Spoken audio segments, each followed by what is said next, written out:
India, a land shaped by the rivers that flow through its mountains, valleys, forests and cities.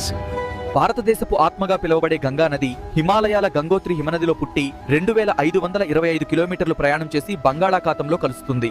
దక్షిణ గంగా అని పిలువబడే గోదావరి మహారాష్ట్రలోని త్రయంబకేశ్వర్ వద్ద పుట్టి 1465 కిలోమీటర్లు తరువాత బంగాళాఖాతంలో కలుస్తుంది. కృష్ణా నది మహాబలేశ్వర్లో పుట్టి 1400 కిలోమీటర్లు ప్రయాణం చేసి బంగాళాఖాతంలో కలుస్తుంది.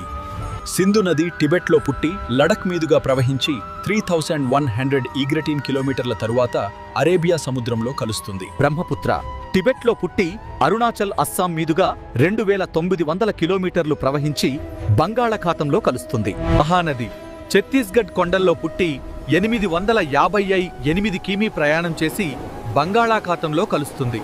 కావేరి నది తలకావేరి వద్ద పుట్టి 800 కిలోమీటర్లు తరువాత బంగాళాఖాతంలో కలుస్తుంది.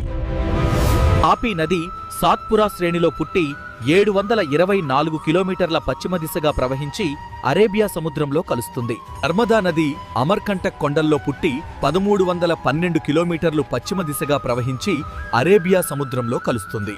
సింధు నది టిబెట్లో పుట్టి లడఖ్ మీదుగా ప్రవహించి 3180 కిలోమీటర్లు తరువాత అరేబియా సముద్రంలో కలుస్తుంది. నచ్చింది భాగస్వామ్యం చేయండి మరియు సబ్స్క్రైబ్ చేయండి.